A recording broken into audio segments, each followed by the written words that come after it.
को जहां जिस देश में वो चाहे वहां स्थिर कर लेता है अपने मन को। फिर क्या कहा?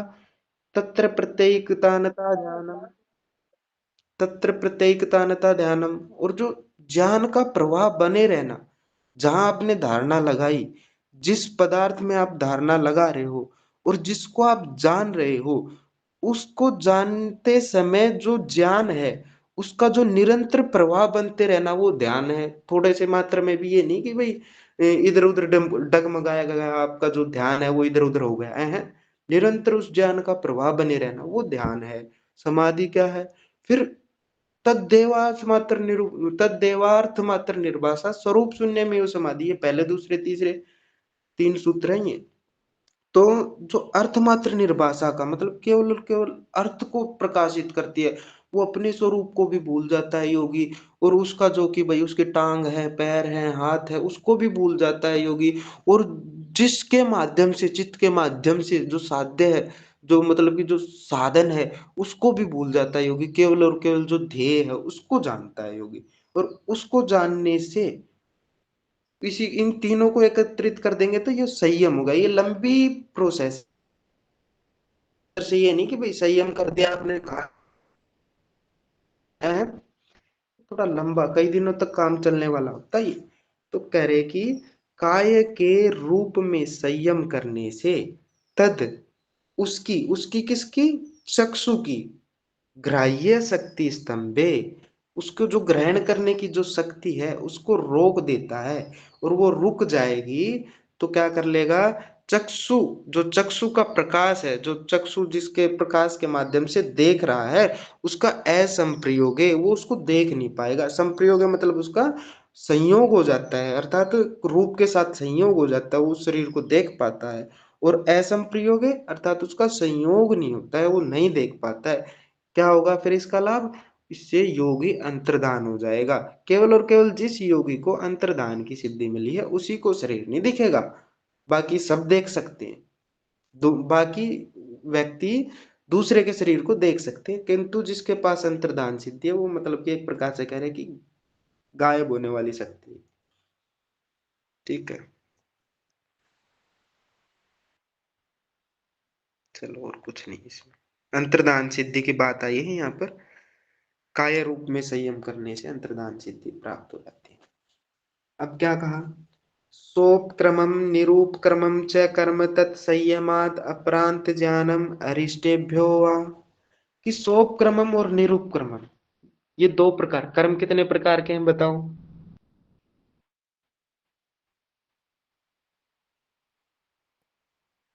चार प्रकार के सर। यहाँ कौन से कर्मों की बात हो रही है? दो कर्म, स्वप कर्म, नियोग कर्म। अच्छा, प्रश्न आ सकता है, देखो। ठीक है, माइक ऑफ कर लो आप। सोपक्रमम का अर्थ क्या है? शीघ्र फल देने वाले कर्म, तुरंत फल दे दिया। निरुपक्रमम, लेट से फल देने वाले। इसको ऐसे समझे, सोपक्रमम आपने एक कपड़ा सुखाया, अपने कपड़े को धो दिया, कपड़े धोने के बाद आपने उसको झाड़ा और सुखा दिया, थोड़ी देर बाद वो सूख जाएगा, उसका शीघ्र फल मिल गया, सोपक्रमम। और उसी कपड़े को आप लपेट के गोल मटोल बना के ऐसे ही डाल दोगे तो लेट में सूखता है वो, तो वो निरुपक्रमम, लेट से। जैसे सोपक्रमम, जैसे आपने आटा गूथा, आटा गूथने से, गूथने के बाद आपने रोटी बना ली, तो कर्म किया, उसका फल मिल गया आपको।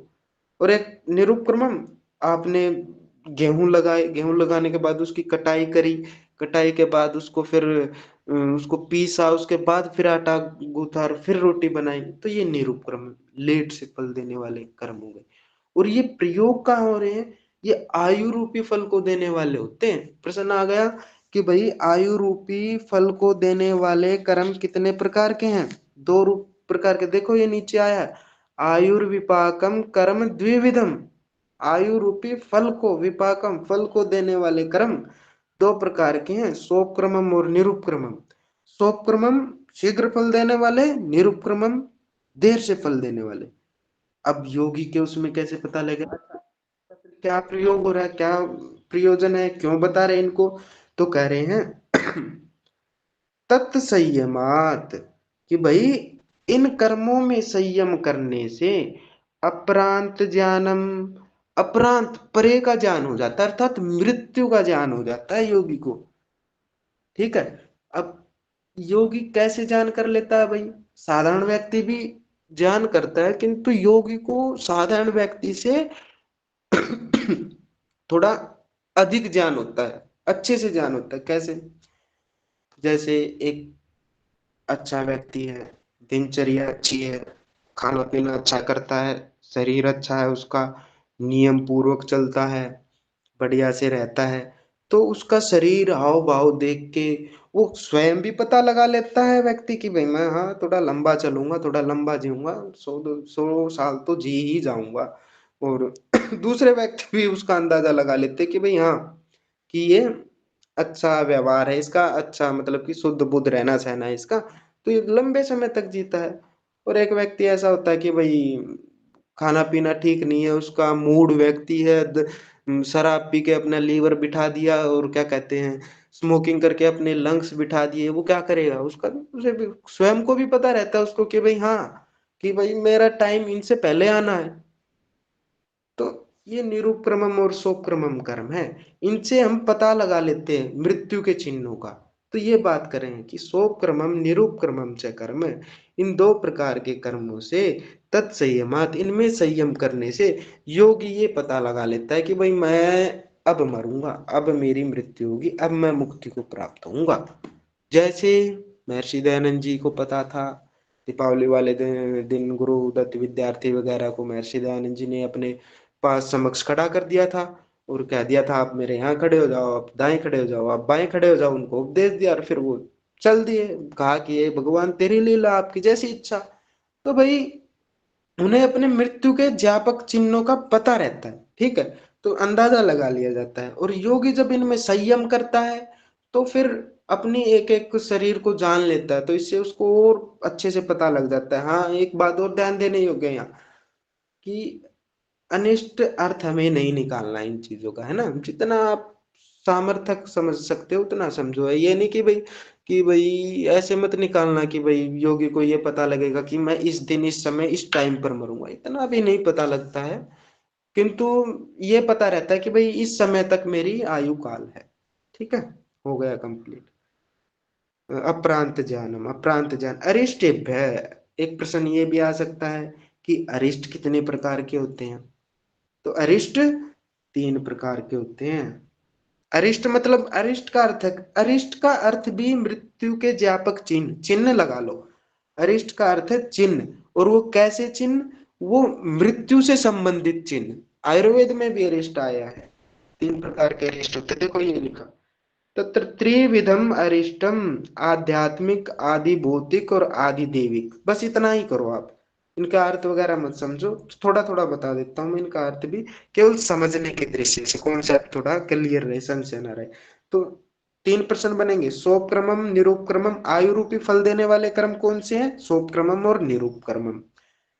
सोपक्रमम और निरूपक्रमम में कर्मों में संयम करने से क्या प्राप्त होता है? अप्रांत ज्ञान प्राप्त होता है, मृत्यु का ज्ञान प्राप्त हो जाता है कि भाई कब आप मरोगे। और अरिष्टियों से भी मृत्यु का ज्ञान प्राप्त होता है। वो अरिष्ट कैसे हैं? वो 3 प्रकार के हैं। कैसे कैसे हैं वे? तो त्रिविधम, आदि देविक, आदि भौतिक और आध्यात्मिक। ठीक है, आध्यात्मिक ये इस प्रकार के होते हैं कि भाई उसको जैसे स्वयं पता लग जाता है। जैसे आध्यात्मिक अरिष्ट, जैसे आपका कहीं से कट गया, आपका कहीं से कान में आपने उंगली डाली, और क्या कहते हैं, कान आपका बहरा हो गया, जोर से उंगली डाल दी, आंख फोड़ लिया आपने, तो इससे ये पता लगता है कि भाई हाँ, ये शरीर नश्वर है, जाएगा। और फिर आदि देविक, ये आदि भौतिक जो होते हैं वो, कि भाई व्यक्ति को ऐसा लगता है हेलुसिनेशन टाइप की, भाई व्यक्ति जब जैसे जैसे बूढ़ा होने लगता है तो व्यक्ति कहता नहीं है कि भाई मेरे को तो कुछ कुछ दिखने लगता है, या डिप्रेशन वाले भी कहते हैं कि वो मारने आ रहा है, ऐसे उसको लगता है ऐसा कि भाई कोई मुझे मारने आ रहा है, ऐसे ऐसे को वहां से पितृलोक से कोई आ रहा है मुझे मारने, कल्पना है मस्तिष्क की। तो ये आदि भौतिक हो गए। और आदि देविक की भाई, आदिदेविक भी इसी तरह का होता है। ठीक है, तो इनको आपको केवल इतना समझना है, ज्यादा व्याख्या नहीं कर रहा हूं मैं, ज्यादा व्याख्या करेंगे तो हम, केवल प्रश्नों को देखो समय के हिसाब से आप। देखो इनमें है आध्यात्मिक, आदि भौतिक और आदि दैविक। चलो, मैत्र्यादिषु बलानि, मैत्री आदि में, मैत्र्यादिषु बलानि, मैत्री आदि में संयम करने से मैत्री आदि बल प्राप्त हो जाता है। आदि को याद रखना आप। आदि से यहाँ क्या आएगा आप ये बताओ। भावना चतुष्टय कौन बताएगा? कोई एक माइक खोल के बताओ।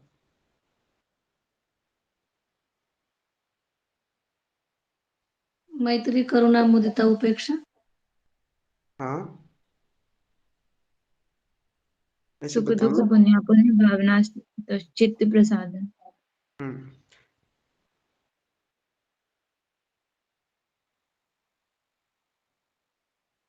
अब देखो, अब क्या करें कि आप जब मैत्री आदि से ये आ जाएंगी आपकी, और ये कितनी आएंगी? तीन आएंगी। कौन कौन सी? सुख, सुखी में आप संयम करेंगे। सुखी में मैत्री की जब आप भावना करेंगे, तो सुखी व्यक्ति में जब आप मैत्री की भावना करते हैं तो मैत्री बल प्राप्त होगा आपको। ठीक है। ऐसे ही दुखी में आप करुणा की भावना करोगे तो करुणा बल प्राप्त होगा आपको। और पुण्य आत्माओं में आप मुदिता की भावना करोगे तो आपको मुदिता बल प्राप्त होगा। देखो, ये तीन का मैत्री करुणा मुदिता इति तिस्रो भावना, ये तीन भावना है। इनमें संयम करने से तीन बल प्राप्त होंगे। इतना सा अर्थ है। आपको बस ये ध्यान रखना है। प्रश्न दे दिया उसने, दुख में भावना करने से कौन सा बल प्राप्त होगा बताओ? दुखी व्यक्ति में करुणा भावना बल, करने से करुणा। करुणा बल प्राप्त होगा। पुण्य आत्माओं में मुदिता, वो भावना करने से मुदिता बल प्राप्त होगा। सुखी में मैत्री की भावना करने से मैत्री बल प्राप्त होगा। अब यहाँ एक बात समझने की बात है। तीन भावनाएं कहीं यहाँ, चौथी भावना कौन सी रह गई आपकी? दुखियों के प्रति अपेक्षा की जो भावना है, वो क्यों नहीं बताई यहाँ बताओ?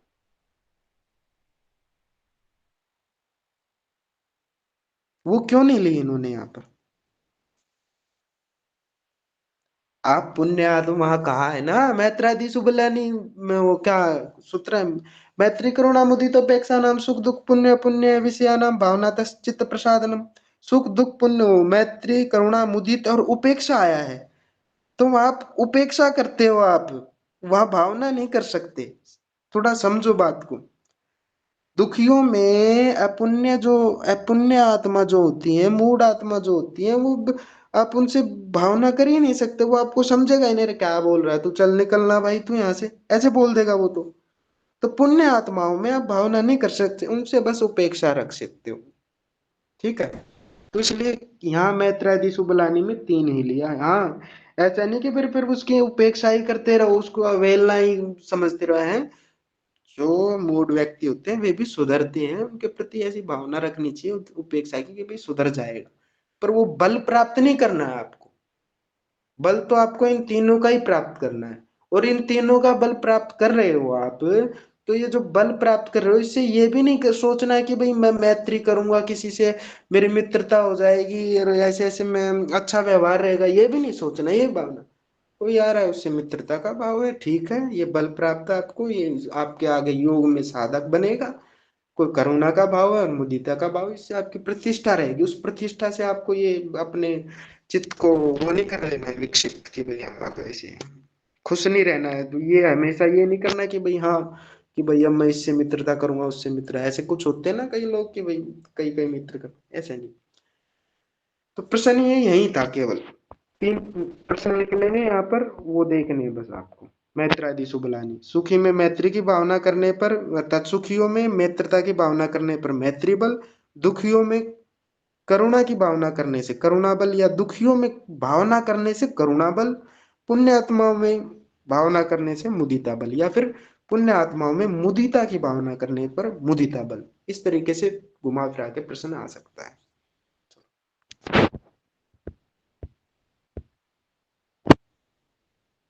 बलेसु हस्ति बलादीनी, क्या कहा?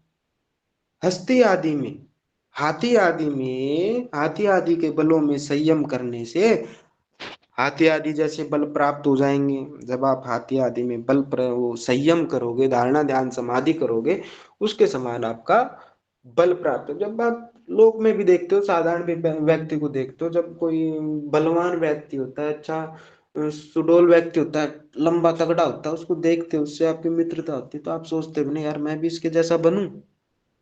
तो इस तरीके से ये यहाँ बता रहे कि भाई बलेसु अस्ति बलादिनी, कि भाई हाथी आदि के बल में संयम करने से आप हाथी आदि के जैसे बल को प्राप्त करने की आपके अंदर क्षमता आ जाती है, उसे ऐसा बल प्राप्त हो जाता है। प्रश्न ये आएगा हस्ती में बलेसु बलों में संयम करने से क्या होगा, तो हाथी आदि का बल प्राप्त हो जाएगा। ठीक है, हाथी आदि के बलों में संयम करने से क्या प्राप्त होगा, तो हस्ती आदि का बल। और क्या आदि का मतलब क्या ले रहे हैं, तो एक बार देख लेते हैं। आदि का मतलब बस ज्यादा नहीं पूछेगा, और तो भी आप बता देना है कि भाई हमने पढ़ रखा है, आप अपनी सिक्वेंस से अपना दिमाग से लगा सकते हो उस चीज को। हाथी के बल में संयम करने से हस्ती बलो भवती, ठीक है, करने से हाथी के सदृश बल संपन्न हो जाता है। आदि का मतलब यहाँ पर गरुड़ भी बताया है इन्होंने, व्यास जी ने। और गरुड़ के बल में संयम करने से गरुड़ जैसा हो जाएगा। वायु के बल में संयम करने से वायु के सदृश बलवान हो जाएगा। ठीक है, तीन चीज ली। हाथी का बल में संयम करने से हाथी जैसा हो जाएगा, गरुड़ में संयम करने से गरुड़ जैसा हो जाएगा, वायु में संयम करने से वायु जैसा बलवान। वायु में भी तो बलवान है, बल है वायु में, कितना बल है, आंधी आती है सबको उड़ा ले जाती है, समुद्र में लहर चलती है, वो वायु लेके आती है उस लहर को। किस तरीके से बताया है, ऐसे बलवान व्यक्ति हो जाता है इसका, अंदर से भी बाहर से भी। अब आगे आया प्रवृत्त्यालोक न्यासात सूक्ष्म व्यवहित विप्रकृष्ट ज्ञानम। प्रवृत्ति आलोक यण संधि है, प्रवृत्ति आलोक न्यासात मतलब कि न्यास करने से, लगाने से सूक्ष्म व्यवहित और विप्रकृष्ट ज्ञान हो जाता है। प्रवृत्ति कौन सी प्रवृत्ति कह रहे हैं भाई ये,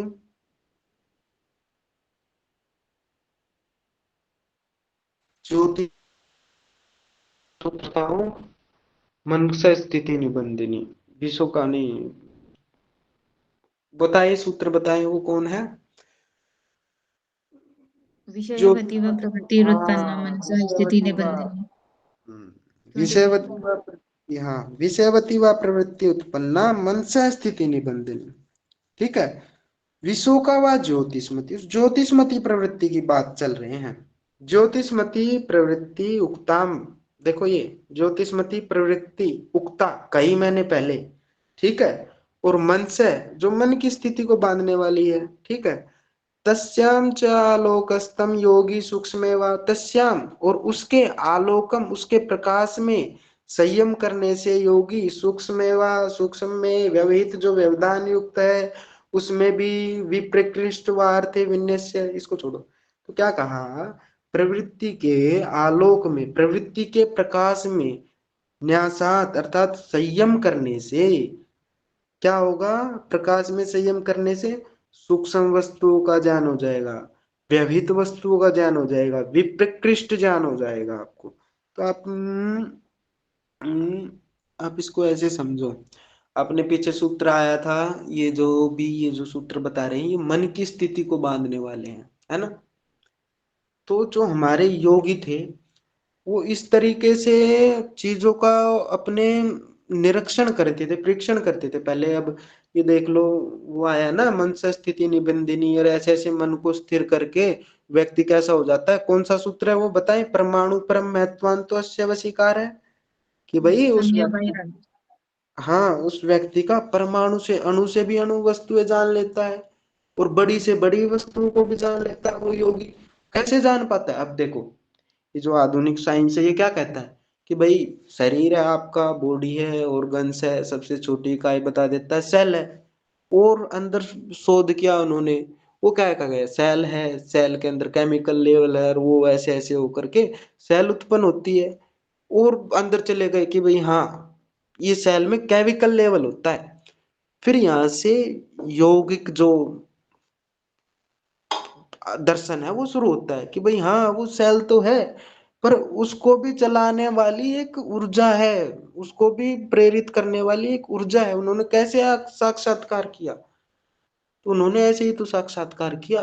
तो चलो ठीक है, स्थूल शरीर के बाद सूक्ष्म शरीर शुरू होता है हमारा। सूक्ष्म शरीर के बारे में बताते हैं, पंचकोशों के बारे में बताते हैं, एक एक चीज का इतनी सूक्ष्मता से उन्होंने जान रखा, एक एक पदार्थ का। प्रकृति अलग कर दी, प्रकृति के बाद फिर उन्होंने क्या कहते हैं, पुरुष अलग कर दिया, पुरुष के बाद उन्होंने चित्त बुद्धि को अलग जाना, महतत्वों को अलग जाना, और एक एक पदार्थ को, तन्मात्राओं को अलग अलग से जाना। तो ये जानने की शक्ति कहाँ से आई? ये संयम से शक्ति आई, मन से शक्ति आई। तो इतने वैज्ञानिक हमारे योगी थे। तो वही बात कह रहे कि जब आप प्रवृत्ति के आलोक में न्यास करते हो, प्रवृत्ति के आलोक को जब आप उसमें संयम करते हो, तो आपको सूक्ष्म से सूक्ष्म वस्तुओं का ज्ञान हो जाएगा, व्यवहित व्यवधान युक्त जो वस्तुएं हैं उनका भी ज्ञान हो जाएगा, और दूर रखी हुई वस्तुओं का भी ज्ञान, कि भाई वहां पर ऐसा हो रहा। अब हम जहाँ पढ़ते थे, तो हमारे उधर एक स्वामी जी थे। मैं उस समय, चलो मेरे अंदर वो भावना नहीं थी उस समय, मैं तो 8वीं 9वीं क्लास में था उस समय पर। तो क्या था, उनके ये सबको पता था कि भाई उनके कमरे में से एक व्यक्ति ने चोरी कर ली थी। वो थे नहीं वहां पर। और वो सन्यासी ऐसे थे, स्वामी जी बलदेव जी नाम था उनका। वो ऐसे थे कि भाई उनके अगर एक पेंसिल भी आप इधर से उधर हटा दोगे तो उन्हें पता लग जाता था कि भाई यहाँ से सामान मेरा इधर उधर हुआ है, कोई कमरे में आया है। और वो कभी कमरे का लॉक नहीं लगाते थे। और उसने बता दिया कि भाई ये व्यक्ति आया था, ये मेरी चोरी करके लेके गया। हमने सोचा यार इन्होंने देखा होगा, ऐसे ही कैसे बता सकते? उस समय ये चीज का पता नहीं था हमें, पर ये चीजें वास्तव में होती हैं भाई। लौकिक व्यक्ति की जो आंतरिक शक्ति है वो कुछ भी कर सकती है। तो सूक्ष्म बस इतना ही है, इसमें और कुछ नहीं है। प्रवृत्ति के आलोक में वो न्यास करने से, संयम करने से दूरस्थ सूक्ष्म और विप्रकृष्ट का ज्ञान हो जाता है। ठीक है, चलो अगला है, लास्ट क्या बोला सर, विकृष्ट, वो क्या होता है? अच्छी प्रकार से जानने वाली चीजें। विप्रकृष्ट, विप्रकृष्ट मतलब कि अच्छी प्रकार से जानने वाली जो वस्तु है वो अच्छी प्रकार से जान लेता है। सूक्ष्म वस्तुओं को भी, व्यवधान युक्त जो आवरण से युक्त वस्तुएं हैं, और जो विप्रकृष्ट जो दूरस्थ वस्तु है उनको भी अच्छी प्रकार से जान लेता है। विप्रकृष्ट के दो अर्थ मान लो यहाँ, सूक्ष्म स्थूल सूक्ष्म और व्यवहित व्यवधान युक्त, विप्रकृष्ट दूरस्थ भी मान लो, और उनको अच्छी प्रकार से जान भी लेना। ठीक है, संस्कृत की दृष्टि से देखे तो ये दो अर्थ निकलते हैं। प्रश्न यही आएगा, विप्रकृष्ट ज्ञान। चलो, भुवन ज्ञानम सूर्य संयम, बस इतना ही करना है इसमें, और कुछ नहीं। सूर्य में संयम करने से भुवन ज्ञानम, तत् भूव का भव का ज्ञान हो जाता है, अर्थात लोक लोकांतरों का ज्ञान हो जाता है। अगर आप सूर्य में संयम करेंगे, आपको सभी नक्षत्रों का वो क्या कहते हैं, भू भुव स्व तप मह जन, ये जितने भी लोग हैं इनका ज्ञान हो जाता है। बस बाकी इसमें व्यास भाष्य में कई वो आई है कि भाई लोग कितने वो है, बस इतना ही इसमें ये देखना है कि भाई सूर्य में संयम करने से भुवनों का ज्ञान होता है। वो भुवन क्या है, वो आपको अगर पढ़ना चाहो तो पढ़ लेना कि ये देखो, ये भू भुव स्व मह, ये 5 लोक है, महेंद्र नाम चौथा। इनको कोई नहीं पूछेगा और पूछता भी नहीं है। प्रक्षिप्त सूत्र तो क्या कहेंगे इनको, पर कुछ लोग मानते हैं। पर हमें तो इस तरीके से पढ़ना है कि भाई सब लेके ही चलना है। सूर्य में संयम करने से भुवन के स्वरूप को जानने का कथन बताया इसमें। चंद्रे तारा व्यूह ज्ञानम, चंद्र में संयम करने से तारा व्यूह, तारा का जो संयोग व्यूह सन्निवेश होता है उसका ज्ञान हो जाता है। अर्थात सन्निवेश मतलब कहाँ स्थित है वो। जो चंद्रमा में संयम करने से कौन सा तारा किस स्थान में अवस्थित है यह ज्ञान हो जाता है। चंद्रे संयमम कृत्वा ताराणाम व्युः ज्ञानम विज्ञानयम विज्ञानीयात। ठीक है, क्या कहा कि भाई चंद्रमा में अगर आप संयम करते हैं तो आपको ताराओं का ज्ञान हो जाएगा, जो ये तारे जो हैं ऊपर नक्षत्र। ध्रुवे तद गति ज्ञानम, और ध्रुव तारा हो या ध्रुव में संयम करने से क्या होगा, उनकी गति का ज्ञान हो जाएगा। जो तारे हैं उनकी किस प्रकार गति करते हैं, किस प्रकार वो जन्म लेते हैं, किस प्रकार मरते हैं। अब हमारे योगी तो भाई इन्होंने ये तो बहुत पहले से ही बता रहे हैं इन चीजों को। अब ये बताया अभी अभी की बात है, इन्होंने क्या, नासा है, इन्होंने एक बहुत बड़ा वो बनाया है देखने का, क्या कहते हैं वो जो देखने की दूरबीन टाइप होती है, उसको क्या बोलते हैं आपको। बायनोक्यूलर। हाँ, उन्होंने उसको बनाया कई करोड़ रुपए का, और पूरा सोने का है वो, उस सोने की प्लेट है। और उसको कहाँ स्थित करा, ऊपर पृथ्वी में उसने ऐसी जगह पर स्थित किया कि जहाँ, ऐसे पॉइंट पर स्थित किया उन्होंने जहाँ की भाई प्रकाश ना आ सके सूर्य का। एक हमारी पृथ्वी पर एक ऐसा पॉइंट है जहाँ सूर्य का प्रकाश नहीं आता, और वहां वो स्थित किया उन्होंने। वहां से वे ताराओं को देखते हैं। मैं वीडियो देख रहा था, उसमें बता रहे थे कि भाई तारे का कैसे जन्म हो रहा है, कैसे मर रहे हैं, और वो एक प्रकार से पास्ट और पास्ट की बात कर रहे थे कि भाई ऐसे तारे को जीते हुए और मरते हुए को देखकर पास्ट का अंदाजा लगा सकते हैं, ऐसी ऐसी बात। पर ये बात हमारे दर्शनों में भी है भाई।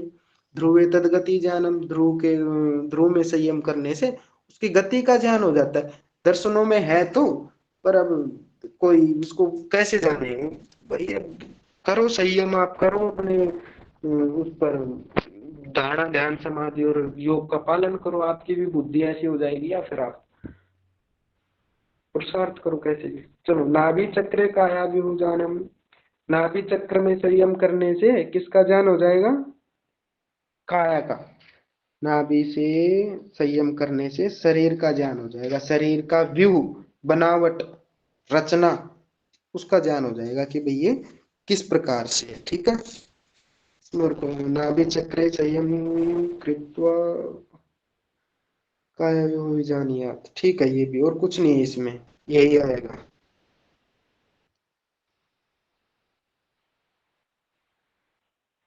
और व्यास भाष्य में इन्होंने कहा है कि देखो, इसमें करने से वात पित्त कफ तीन दोष व्यास भाष्य में यहाँ पर बताई है नाभि चक्र में। ठीक है, और ये सात धातुएं, ठीक है, इनसे त्वचा आदि पूर्व पूर्व पूर्व पूर्व भाई ये तो छोड़ो, कुछ नहीं है, कि इनका ज्ञान हो जाता है।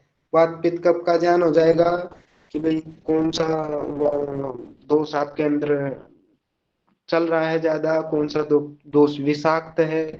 और धातुओं का भी ज्ञान हो जाएगा। इस तरीके से काया का रचना का ज्ञान हो जाता है कि किससे क्या बना, कैसे बना।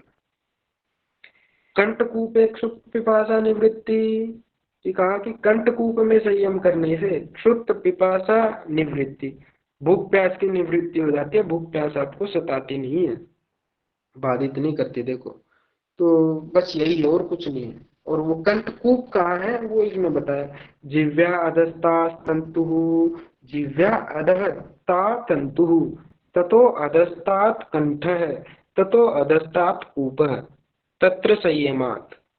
देखा, अब इसको भी देख लेना आप, देखना चाहो तो, कि जिव्या के नीचे एक तंतु है, और ततो अधस्तात्, उस तंतु के नीचे कंठ विद्यमान है, और उस कंठ के अधो, उस कंठ के नीचे कूप, एक कुआ है, कूप विद्यमान है। उसमें संयम करने से क्या होगा, क्षुप्त पिपासा निवृत्ति। कंठकूप में संयम करने से, उस कंठ के कूप में संयम करने से क्षुप्त पिपासा की निवृत्ति हो जाएगी। तो वो प्रश्न भी ऐसे ही दे सकता है कि सीक्वेंस में दे सकता है, तंतु, तंतु के नीचे क्या है, कूप है या कंठ है वो। ठीक है, इस तरीके से आ सकता है। तो उसका स्क्रीनशॉट ले लो और अपने देख लेना बाद में।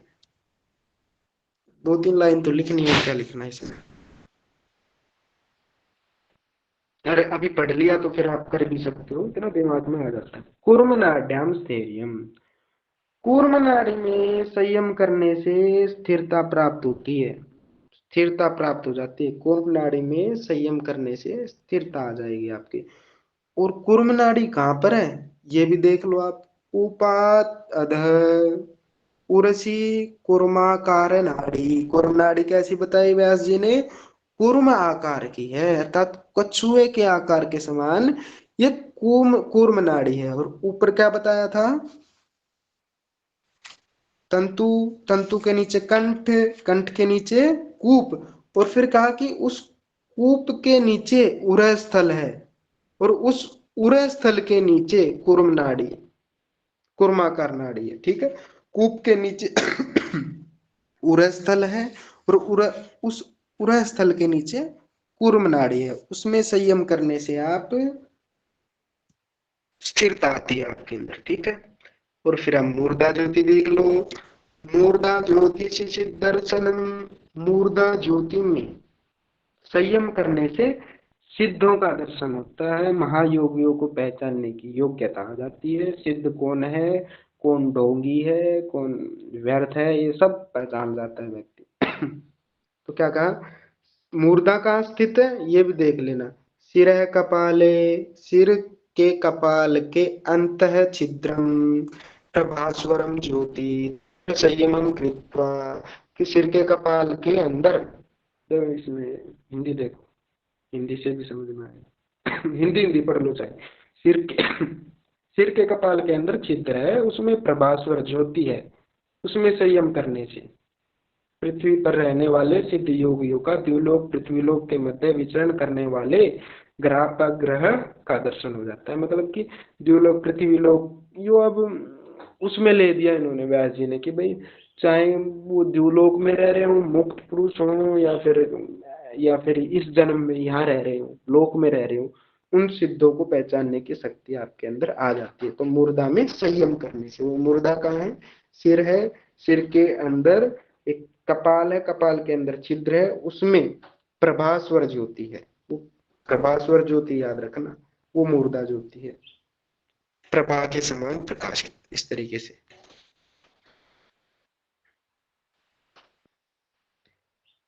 प्रातिभाद्वा सर्वम, कहा कि तो प्रातिभ नामक है, जो प्रातिभ नामक ज्ञान है उससे सब कुछ जाना जा सकता है। ये परेशान करती है लोग आके।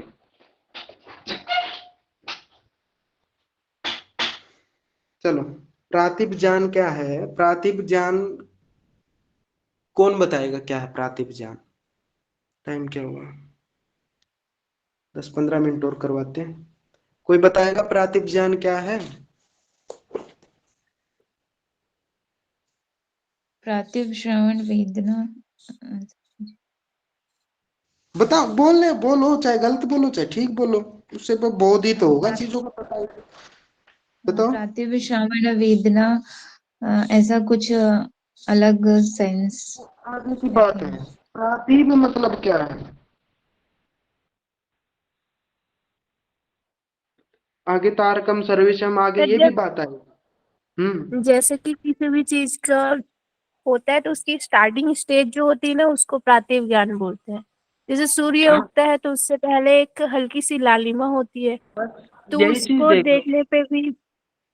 हाँ, तो अब ये सूर्य पे नहीं, इसको आप, ये उदाहरण है, ठीक दिया, बिल्कुल ठीक, ये भाष्य में आया है। और इसको कैसे समझोगे आप, कि जो विवेक ज्ञान है उसका जो पूर्व रूप है, जैसे सूर्य से पहले, अब आप दे रहे हो, बता रहे हो सूर्य से पहले किरणें उगने से पहले, इसी प्रकार जो प्रातिभ नामक ज्ञान है ना, वो कैसा है, वो अपने अंदर से उत्पन्न होता है। ये ज्ञान कहाँ से आया, ये अपने अंदर से स्वाभाविक उत्पन्न होता है ये ज्ञान, और ये सात्विक ज्ञान होता है। और ये कब होता है, जब हम अभ्यास वैराग्य नियम आदि का पालन कर रहे होते हैं, योग साधन में चल रहे होते हैं। अभ्यास वैराग्य जब भी मैं बोलूं तो आप ये समझना कि जब हम योग साधना का नियम पालन कर रहे हैं, ये समझो मेरे अभ्यास वैराग्य से आप, कि भाई जब हम योग साधना में चल रहे होते हैं तब एक ज्ञान उत्पन्न होता है, वो प्रभु विषय ज्ञान हो या अपना आत्मा विषय ज्ञान हो, वो प्रातिभ ज्ञान है। और वो कौन प्रातिभ ज्ञान पहले की स्थिति है, किसके पहले की स्थिति, विवेक ज्ञान के पहले की स्थिति है। तारकम देखो, ये प्रातिभ नाम तारकम आया है ना, ये तारकम, और तद विवेक जस्य दानस्य पूर्व रूपम बता दिया। जो प्रातिभ ज्ञान है ये विवेक ज्ञान का पूर्व रूप है, उत्तर रूप विवेक ज्ञान, पूर्व रूप प्रातिभ ज्ञान, ठीक है। विवेक ज्ञान का पूर्व रूप कौन सा ज्ञान है, प्रातिभ ज्ञान है। विवेक ज्ञान का उत्तर, प्रातिभ ज्ञान का उत्तर रूप ज्ञान कौन सा है, विवेक ज्ञान है, ठीक है। इस तरीके से आ जाएगा।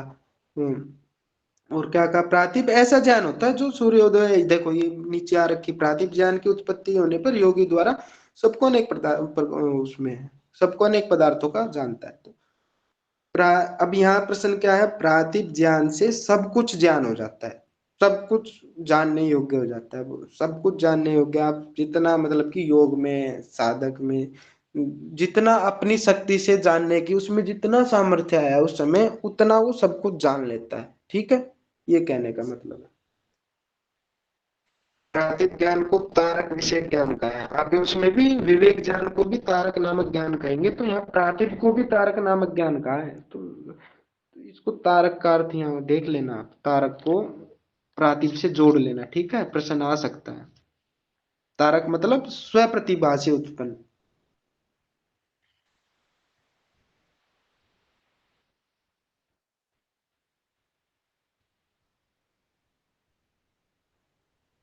हृदय चित्त संवितम, हृदय में संयम करने से किसका ज्ञान हो जाएगा, चित्त का ज्ञान हो जाएगा, बस इतना और कुछ नहीं।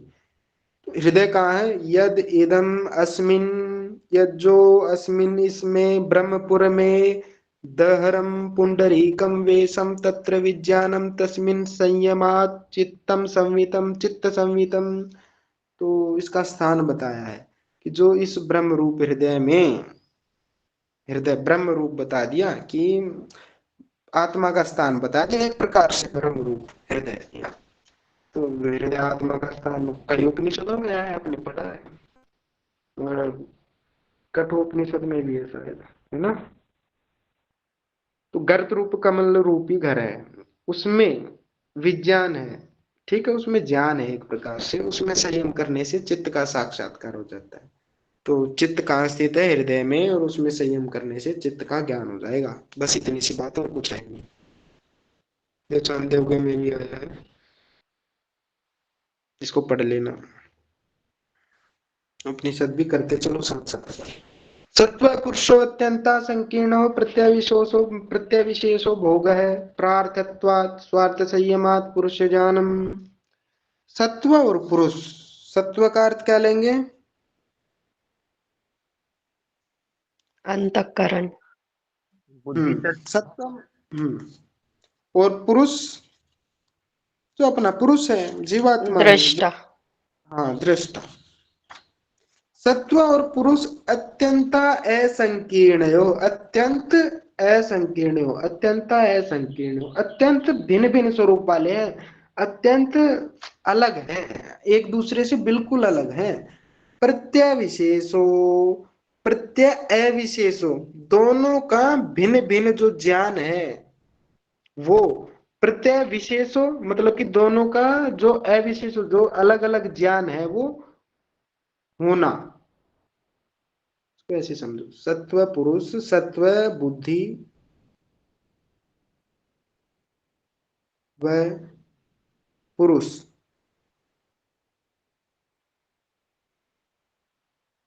बुद्धि मतलब कि आप बुद्धि से आप ये प्रकृति के अंदर आ रही है, ये तो आप इसको ऐसे ही समझ लेना है, इसको आगे बताऊंगा। पहले इस सूत्र का जो अर्थ है ना वो क्या निकल रहा है वो समझो, उसके बाद हम वो समझेंगे इसका भावार्थ क्या है। तो बुद्धि और जो पुरुष है वो कैसा है, अत्यंत असंकीर्ण है कि नहीं, परस्पर भिन्न भिन्न स्वभाव वाले हैं। विवेक ख्याति क्या है, सत्व पुरुषो अन्यथा ख्याति मात्र से, सत्व और पुरुष की अन्यथा ख्याति अर्थात कि भाई अलग अलग ज्ञान होना, ये विवेक ख्याति है कि नहीं। बुद्धि और पुरुष का अलग अलग ज्ञान होना, वो क्योंकि जो ये बुद्धि है वो अव्यक्त का व्यक्त रूप है कि नहीं। अव्यक्त क्या है, अव्यक्त मूल प्रकृति, अव्यक्त कहने का मतलब मूल जो प्रकृति है उसी से तो बुद्धि उत्पन्न हुई है। और जो ये पुरुष है वो जय है, पुरुष मतलब कि जो अलग है प्रकृति से। व्यक्ताव्यक्त जय पुरुष पढ़े ना अपने सांख्य दर्शन में, तो वही बात कह रही है कि बुद्धि व पुरुष ये दोनों अलग अलग हैं, तो इनका असंकीर्ण परस्पर अत्यंत भिन्न स्वरूप वाले हैं, पर प्रत्यय अविशेषो, भोग बता रहे हैं, भोग क्या है, प्रत्यय अविशेषो, प्रत्यय मतलब ज्ञान, अविशेषो विशेष मतलब कि अलग, और अविशेष मतलब अलग न होना।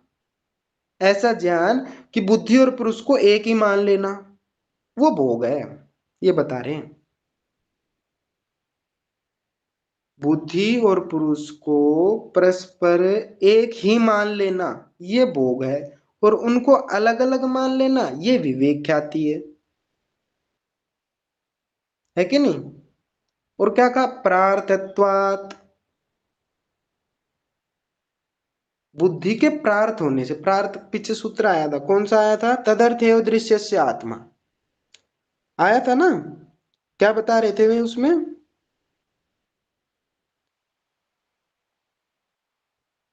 ये जो दृश्य है ये आत्मा के भोग और अपवर्ग के लिए ही तो है।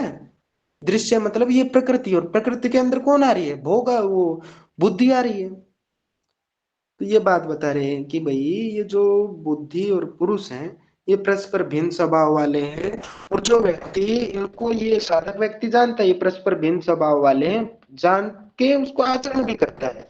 और किंतु जो सामान्य व्यक्ति होता है वो लोभ मोह में पड़ा रहता है कि भाई बुद्धि ये मेरा है, ये इसका है, ये उसका है, ये इतना छल कपट रहता है। तो ये भोग बता रहे हैं, इनका भिन्न भिन्न ज्ञान न होना वो भोग है। ठीक है, इस ये भोग की परिभाषा दे दी। और कैसे भोग है, प्रार्थत्वात्, क्योंकि ये जो बुद्धि है ये किसके अंतर्गत आती है, ये 24 पदार्थों के अंतर्गत आती है। 25 पदार्थ जो भी हैं ये आपके 24 पदार्थ, 24 पदार्थ ही हैं। ये जो प्रकृति पुरुष महतत्व है, महतत्व में ये बुद्धि आती है। इसलिए ये जो प्रकृति क्या है, फिर प्रकृति भाई वो तदर्थ एव दृश्य से आत्मा, कि भाई उसकी भोग और अपवर्ग के लिए है। कॉन्सेप्ट क्लियर हुआ इतना, तो मैं आगे बताऊं, बताओ नहीं फिर एक बार फिर बताऊं। सर इसे एक बार और बता दीजिए। हाँ देखो,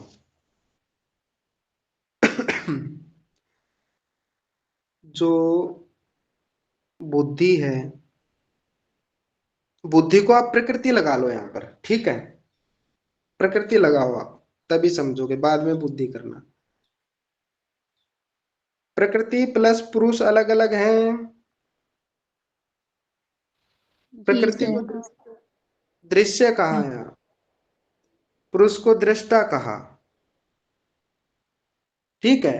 और पीछे सूत्र आया था तदर्थ एव दृश्य से आत्मा, की जो प्रकृति है, कौन सा सूत्र था वो, सूत्र संख्या बता दो जो देख लेंगे वे, जिनको देखना होगा, किसी को याद हो तो। विशेषा विशेष लिंग मात्रा लिंगानि गुण परवानी के बाद ही तो है ये सूत्र। 20 था, 20 हाँ, तदर्थ एव सेकंड था। दृश्य से आत्मा, कि भाई इस सूत्र का अर्थ क्या है, कि भाई वो जो आत्मा का वो जो दृश्य है, ये जो प्रकृति है, ये किसके लिए है,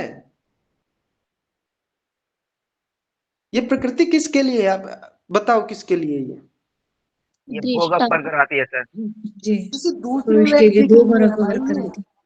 हाँ, और वो दूसरा व्यक्ति कौन है, वो पुरुष है, ये बताना चाह रहे हैं। अरे वो पुरुष है, ठीक है, इतनी बात होगी। पर भोग क्या है इसमें, और अपवर्ग क्या है।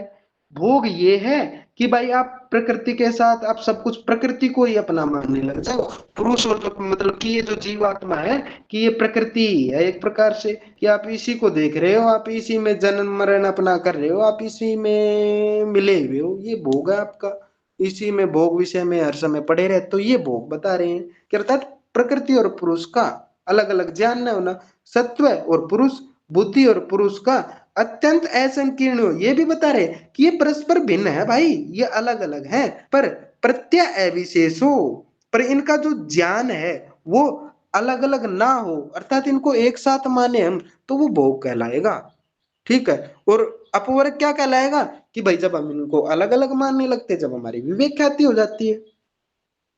ठीक है, और वही बात बता दी, प्रार्थत्वात् का अर्थ यहाँ वही आ रहा है कि ये जो प्रार्थ के लिए है, दूसरे के लिए अर्थात पुरुष के लिए है ये बुद्धि, अर्थात पुरुष के भोग को सिद्ध कर, अपवर्ग को सिद्ध करने के लिए है। बुद्धि के द्वारा ही तो वो पुरुष जानता है कि भाई ये ठीक है, ये गलत है, और जो इससे मैं यहाँ काम करूंगा, ये यहाँ जाऊंगा, और ऐसे ऐसे मैं समाधि प्राप्त करनी है मेरे को, इन चीजों का पालन करना है, इन चीजों का पालन नहीं करना। निश्चयात्मिका बुद्धि वहां आई थी सांख्य दर्शन में। और प्रार्थत्वात् वहां सांख्य दर्शन में भी आया, संघात वो आया था ना, संघात प्रार्थत्वात् त्रिगुणादि विपर्यात अधिष्ठानात् पुरुषो अस्ति भोक्तृभावात् कैवल्यार्थम प्रवृत्तिश्च, कि संघात के कारण, कि भाई ये जो प्रकृति है संघात में है, ये प्रकृति अलग अलग पदार्थों, संघात क्या होता है कि भाई कई चीजों से बना हुआ। अब संघात कि भाई जो जैसे घर है, घर में ईंट भी है, दरवाजे भी है, सब कुछ लगा हुआ है, कई चीजों के समूह से बना है। वो घर किसके लिए बना है? वो तुम्हारे रहने के लिए बना है। और किसके लिए बना है? तो दूसरे के प्रयोजन के लिए है ये प्रकृति, ये कहना चाह रहे हैं। प्रार्थत्वात् का अर्थ ये बताना चाह रहे हैं ये। वो दूसरे का प्रयोजन क्या है कि भाई आपको उसमें अपवर्ग प्राप्त करना, ये इतनी सी बात बता रहे। तो अब एक बार दोबारा देखो, सत्व और पुरुष का अत्यंत बिल्कुल मतलब कि बहुत ज्यादा अत्यंत बिल्कुल ही असंकीर्ण हो, अलग अलग है, भिन्न स्वरूप वाले हैं, किंतु इनका अगर आप ऐसे सोचोगे, इनको प्रत्यय अविशेष हो, इनके ज्ञान में आप भेद नहीं करोगे तो ये भोग कहलाएगा, ठीक है। और इनके ज्ञान में भेद कर दोगे आप तो वो अपवर्ग कहलाएगा, बस ठीक है, इतनी बात है। और आगे बात अब कहेंगे प्रार्थत्वात्, कि ये भाई जो ये प्रकृति है, ये बुद्धि है, ये प्रार्थत्वात् अर्थात दृष्टा के प्रयोजन के लिए है, ठीक है। अब ये प्रार्थ की बात होगी। अब हमें संयम किस में करना है? स्वार्थ संयमात। हमें पुरुष को अपने आप में संयम करना, अपनी आत्मा में संयम करना। उसमें संयम करने से क्या होगा? हमें पुरुष का ज्ञान हो जाएगा, हमें अपना भी ज्ञान हो जाएगा, हमें उस परमात्मा का भी ज्ञान हो जाएगा, ठीक है। ये बात कही इसमें।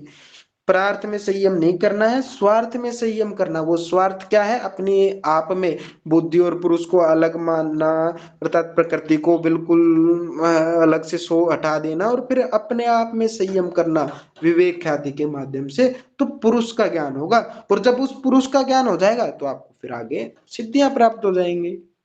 क्लियर है अब ये प्रश्न लोगों जी को? जी जी, थैंक यू सर। हाँ, हाँ जी। क्योंकि ये थोड़ा समझने का कॉन्सेप्ट आएगा, उसको मैं समझा दूंगा, और जो नहीं है उसको फिर हरिओम सर, अगर हम यहाँ स्वार्थ में संयम करेंगे तो बुद्धि या पुरुष का, और प्रार्थ का करेंगे तो सर उपभोक्त कहलाएंगे ना।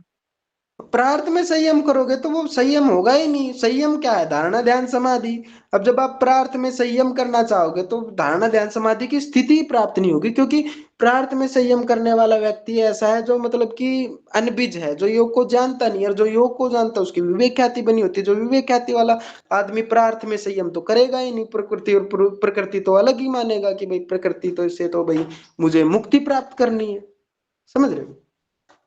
तो प्रार्थ में संयम नहीं करना, यहाँ ये है। स्वार्थ में संयम करना है। प्रार्थ का अर्थ यहाँ केवल ये बताया है कि ये जो प्रार्थ है, ये जो ये जो बुद्धि और पुरुष है, ये जो प्रकृति है, प्रकृति समझो, ये जो प्रकृति है ये प्रार्थ है, ठीक है। और ये जो जीवात्मा ये स्वार्थ है। पर अर्थ, दूसरे का अर्थ, दूसरे के प्रयोजन के सिद्ध करने वाली है ये प्रकृति। और स्वयं में अपनी आत्मा में अगर हम संयम कर रहे हैं तो वो स्व अर्थ है, आत्मा स्वार्थ है, अपने अर्थ को प्रभाषित करेगी वो। आपको आत्मा के माध्यम से ही मुक्ति प्राप्त होनी है अंतिम में। तो इसलिए कई कहते हैं कि भाई स्वार्थी बनो। स्वार्थी का मतलब ये नहीं कि भाई, स्वार्थी का मतलब आजकल लोग बहुत गलत लेते हैं कि स्वार्थी मतलब अपने बारे में ही सोचना। स्व अर्थ को जानो, अपना जो अर्थ है, अपने भीतरी ज्ञान को जानो, वो स्वार्थ है। क्लियर है भाई? समझ गए? जी जी सर। हाँ चलो, फिर इनसे ये सिद्धियां प्राप्त हो जाएंगी।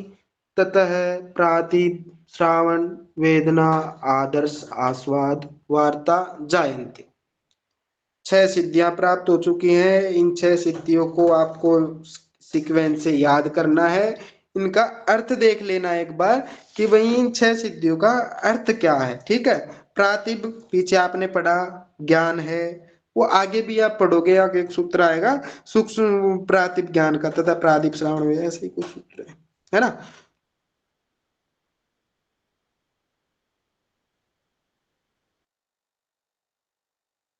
व्यवहित विप्रकृष्ट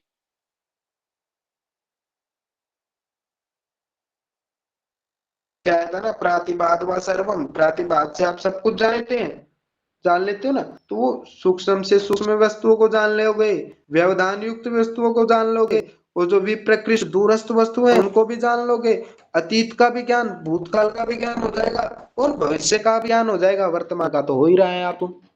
तो प्रातिक का अर्थ समझ, हिंदी देख लो इसकी। ये 6 सिद्धियां प्राप्त होंगी। इसमें प्रातिप का क्या है, प्रातिप का क्या है, सूक्ष्म व्यवहित दूरस्थ अतीत अनागत पदार्थों का ज्ञान होना, ये प्रातिप है यहाँ, ठीक है। श्रवण का क्या है, दिव्य अच्छे अच्छे दिव्य श्रवण होंगे आपके, श्रवण आदि दिव्य शब्द श्रवणम, तत्श्रवण आदि दिव्य शब्द आपको सुनाई देने लगेंगे। और क्या कहा, वेदना से दिव्य स्पर्श की प्राप्ति होती है, अर्थात वेदना से आपको अच्छे अच्छे दिव्य स्पर्श की प्राप्ति होगी, आदर्श से दिव्य रूप की प्राप्ति होगी, आस्वाद से दिव्य रस की प्राप्ति होगी, वार्ता से दिव्य गंध का ज्ञान होगा। कहने का मतलब एक प्रकार से ये है, जब आपको ये सिद्धियां प्राप्त हो जाएंगी, तब आपके हर जीवन में आप, जब आप व्यवहार काल में आओगे अपनी समाधि से, जब आप असंप्रज्ञात समाधि से बाहर आओगे, तब आप लोक लोकांतर में खाना पीना करोगे और घूमना बैठना उठना करना करोगे, तब आपको बिल्कुल अच्छा महसूस होगा, दिव्य दिव्य स्वर्ण सुनाई देंगे, अच्छा खाना लगेगा, दिव्य स्पर्श, वायु का भी अच्छा स्पर्श होगा, और सब मतलब कि एक प्रकार से सब अच्छा होने लगेगा, ठीक है। ये बताया इन्होंने, इसमें कुछ और समझाना तो है नहीं, है ना, या कुछ और पूछना है किसी को।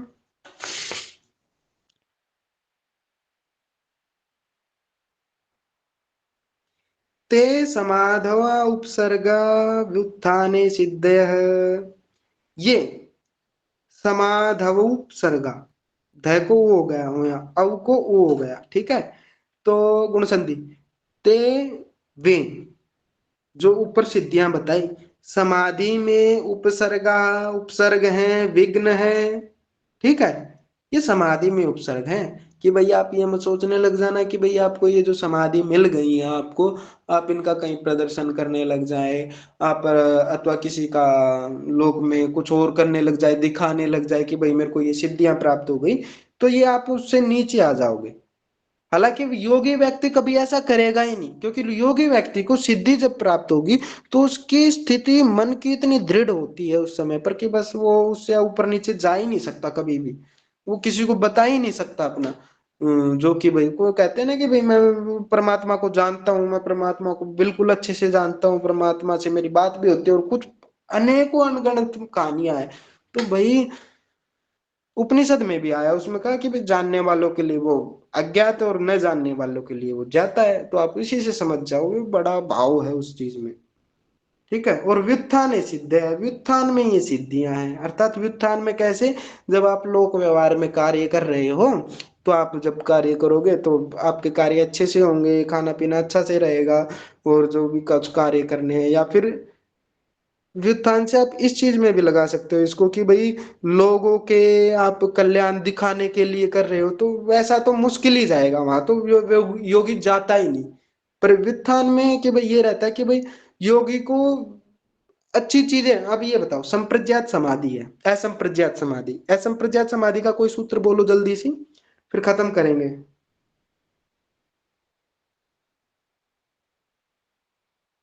असंप्रज्ञात समाधि का कोई सूत्र बोले, नहीं पता।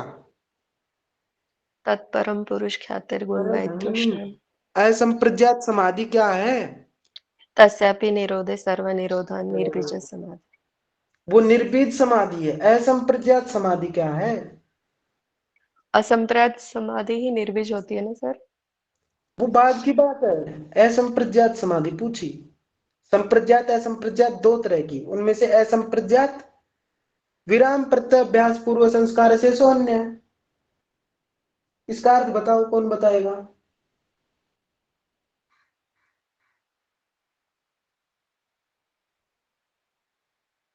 भाई सिर्फ अभ्यास, नाम मात्र संस्कार रह जाते हैं, वो वो पूरा तरह संस्कार क्यों विधेय। रह जाते हैं, वो संस्कार क्यों रह जाते हैं, संस्कार रहना क्यों बताया इन्होंने, संस्कार रहना क्यों अनिवार्य है। क्योंकि सर संस्कार उन्होंने आने वाला मोक्ष की अवस्था तो प्राप्त कर ली है, लेकिन जो कर्म रहते हैं हमारे जो संचित या कुछ, तो वो संस्कार पूरे नील होने पर ही असंप्रदाय समाधि प्राप्त होगी ना। ठीक है, वो निर्भीत समाधि होगी तब होगी, किंतु असंप्रज्ञात समाधि भी आपको एक दिन में प्राप्त नहीं होनी, है ना। वो संस्कार शेष इसलिए रहते हैं, विराम प्रत्यय अर्थात उस ज्ञान का विराम कर दें, और अभ्यास पूर्व है, जिसके पूर्व में अपर वैराग्य, वो पर वैराग्य का अभ्यास हो। विराम प्रत्यय अभ्यास पूर्व पर वैराग्य हो, जो पूर्व में पर वैराग्य का अभ्यास हो, इसलिए पर वैराग्य को वो बताया उसका अंतरंग साधन। पर वैराग्य जिसके पूर्व में उसका संस्कार शेष हो, अन्य संस्कार मात्र शेष रहते, वो संस्कार मात्र शेष क्यों बताए, क्योंकि ये जो समाधि है ना, वो एक दिन में प्राप्त नहीं होती, आपको बहुत टाइम लगता है।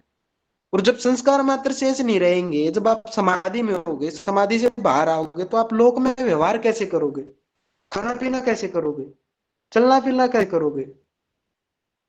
पशु है, पशु में बोलने के संस्कार नहीं है, तो वो बोल ही नहीं सकता, कभी कभी भी नहीं बोल सकता। अगर आपके संस्कार नष्ट हो गए तो आप कभी लोक में व्यवहार ही नहीं कर सकते। निर्भीक समाधि में तो आप मुक्त हो जाओगे। तो वो संस्कार रहते हैं, जब समाधि से बाहर आता है तो व्युत्थाने सिद्ध है। समाधि में तो ये उपसर्ग है, समाधि में तो ये विघ्न रूप है, ये जो सिद्धियां हैं, ठीक है। और व्युत्थान सिद्ध है, व्युत्थान में सिद्धियां हैं कि भैया व्युत्थान में आओगे, प्रातिभ है, सब कुछ जान लेना, चीजों का जो आपके लिए भाई सार्थक है उसको जान लोगे, अच्छा खाना है, दिव्य श्रवण सुनाई देंगे, ऐसे ऐसे। और सिद्धियों का दूसरा अर्थ भी लगाते हैं आपकी, भाई लोग कहते हैं कि भाई व्युत्थान में ये सिद्धियां हैं कि भाई लोग देखेंगे, प्रतिष्ठा करेंगे आपकी, कि भाई ये व्यक्ति ने सिद्धि प्राप्त कर ली है, इसने ये प्राप्त कर लिया है, इसकी तो कुंडली जागृत है, और इसकी वो है। जिसकी कुंडली जागृत होगी वो आदमी आपको बताएगा ही नहीं कि भाई मेरी कुंडली जागृत है। तो एक प्रकार से ये योगियों को सचेत कर दिया कि समाधि में तो आपके लिए ये व्युत्थान में ये सिद्धियां, समाधि में ये विघ्न रूप है। आप इनको समाधि में केवल यही जानो कि भाई हाँ, बस इतना समझो ये मेरे को प्राप्त हुई है, इसके प्राप्त से मैं कुछ अन्य चीजों का ज्ञान करूंगा, जिसके माध्यम से मैं और ऊपर की स्थिति को प्राप्त कर पाऊंगा। भाई इतनी सी बात है, कुछ ज्यादा नहीं थी इसमें, ज्यादा टाइम लगा दिया इसमें। 40 तो कर ही लेते हैं भाई, क्योंकि फिर रोज रोज समय। बंध कारण शैथिल्यात् प्रचार संवेदना चित्तस्य पर शरीरावेश है, पर शरीर आवेश है। ज्यादा तो नहीं हो रहा, यही छोड़ दें फिर, कितने रह गए इसके बाद। करवा दीजिए सर, 40 तक करवाएं। हाँ, क्योंकि समय भी तो वही है ना।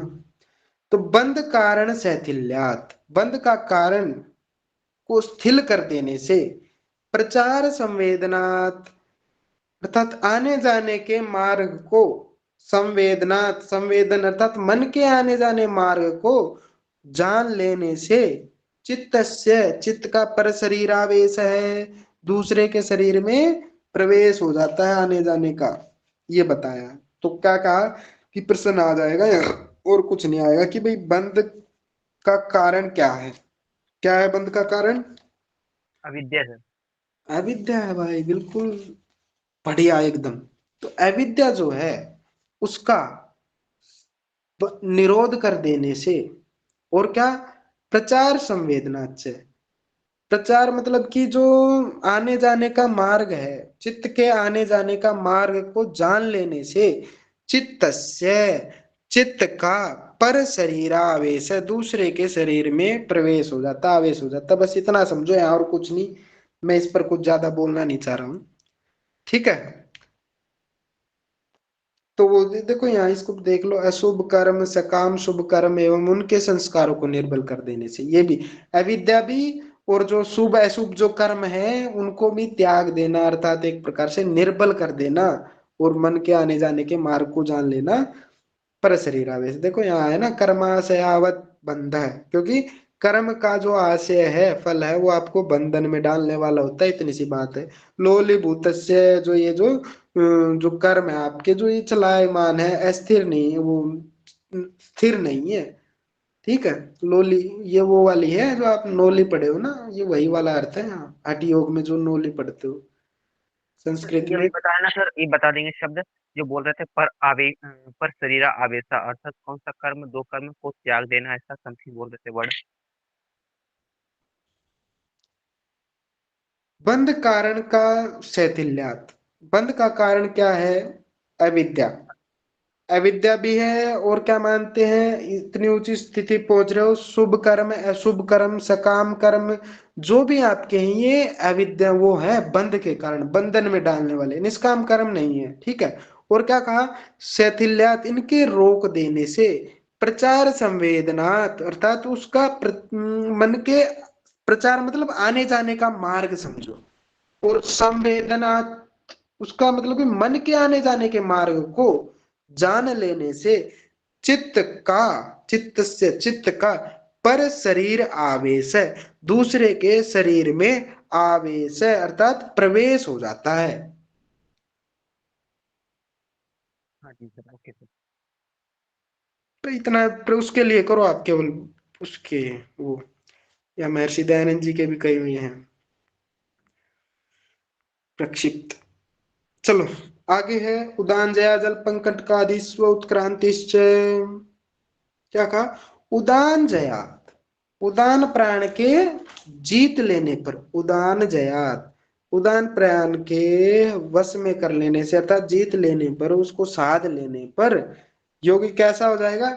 जल, जल को पर विजय प्राप्त कर लेगा, पंक कीचड़ पर विजय प्राप्त कर लेगा, कंटक कांटों आदि पर विजय प्राप्त कर लेगा, उत्क्रांतिश्च, और लास्ट में कह दिया उत्क्रांतिश्च, अर्थात फिर वो ऊर्ध्व गति को प्राप्त हो जाता है, ऊर्ध्व गमन को प्राप्त हो जाता है। कौन सा उपनिषद ऐसा है जिसमें बताया कि प्राण उदान प्राण से निकलते हैं, प्राण जो आपके उदान से निकलते हैं, कि भाई वो ऊपर मूर्धा में एक वो स्थित है, वो आया ना, अथ एक ऊर्ध्वम उदान है, पुण्य पुण्य न पुण्यम लोकम नेति पापे न पापम उभाभ्यम, ऐसे ही कुछ है, मनुष्य लोकम। कौन से उपनिषद में है वो? सर क्षेत्रीय में है क्या सर, शायद क्षेत्रीय पंचकोश। हाँ उसमें वो तो शरीर वो आया था ना कि भाई वो शरीर में प्राण किस प्रकार धारण करता है, किस प्रकार निकलता है, वो किस उपनिषद में है? प्रसन्न। हाँ ऐत्रेय तो उपनिषद। थोड़ा पढ़ो। हाँ तो उसमें आया है कि भाई उसमें उन्होंने बताया, संस्कृत में पढ़ा करो थोड़ा, संस्कृत के शब्दों को नीचे से उसकी हिंदी उपनिषद लेके आओ अपना ठीक सा, जिससे फिर याद रहती चीजें, एक बार निकल गई, दो बार निकल गई, और जिज्ञासा के साथ निकल जाओ, फिर चीजें याद रहती हैं।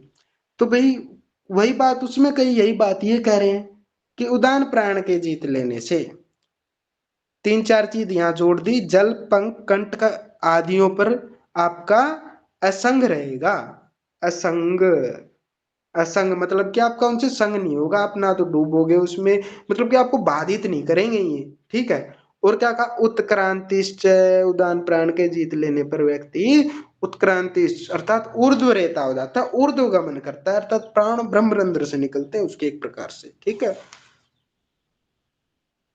उपनिषद में वहां तो बताया था कि भाई वो प्राण ऊपर उदान से निकलेंगे, जो पुण्य करेगा पुण्य के हिसाब से निकलेंगे, पाप करेगा पाप के हिसाब से। यहाँ ये बता रहे कि भाई जो उदान प्राण है इसके जीत लेने से ये चीज हो जाएंगी, और व्यक्ति उत्क्रांति ऊर्ध्व रेता हो जाएगा, ऊर्ध्व गमन करेगा। सर पंख मतलब क्या?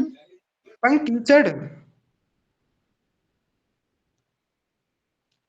समस्त इंद्रिय वृत्ति ही, समस्त इंद्रिय वृत्ति प्रमाणादि लक्षणा जीवनम। जीवन की परिभाषा एक प्रकार से देख लो इसको भी थोड़ा सा, कि भाई समस्त इंद्रिया वृत्ति, जो समस्त आपकी इंद्रियों की वृत्ति, वृत्ति जो इंद्रियों की जो वृत्ति हो रही है, और प्राणादि लक्षणा, जो प्राण आदि आपके शरीर में लक्षण कर रहे हैं, वही जीवन है। आयुर्वेद के अनुसार जीवन क्या है बताओ? वो आया था ना, क्या था, शरीर इंद्रिय सत्वात्मा संयोगीधारी, हाँ शरीर इंद्रिय सत्वात्मा संयोगोधारी जीवितम, शरीर इंद्रिय और सत्व और आत्मा जिसके इन्होंने संयोग को धारण कर रखा है, वो जीवन है। नित्य अनुबंध पर्यायरुच्यते, नित्य नित्य और अनुबंध उसके पर्यायवाची है। तो वही बात, यहाँ जीवन की भी परिभाषा एक प्रकार से मान सकते हो इसको, कि समस्त इंद्रिया जिसके शरीर में व्यापार करती हैं और प्राण आदि जिसके शरीर में लक्षित हैं, कोई काम कर रहे हैं, वो जीवन है। अब इसमें प्राण भी बता दिए हैं, देखो ये करने योग्य है, इसको कर लो। तस्य क्रिया पंचतई, ये 5 प्रकार की क्रिया आती है प्राण, हिंदी में देख लो चलो। उसकी क्रिया 5 प्रकार की है, मुख तथा नासिका के द्वार गमन करने वाला, हृदय पर्यंत रहने वाला। मुख में, नासिका में, देख लो इसको, मुख में बताया है प्राण को, नासिका में गमन करने वाला बताया है, और हृदय में रहने वाला बताया, अकॉर्डिंग टू योग दर्शन व्यास भाष्य। ये प्राण है। और खाए पिए को पचाने वाला समान है, अर्थात खाए पिए को इधर उधर करने वाला समान प्राण बता दिया इन्होंने। और क्या कहा, और स्थान कहाँ बता दिया, नाभि में रहने वाला। यह हृदय से लेकर नाभि पर्यंत रहता है। और क्या अपान क्या है, मल मूत्र गर्भ आदि नीचे ले जाने के, लो भाई इसका, बस को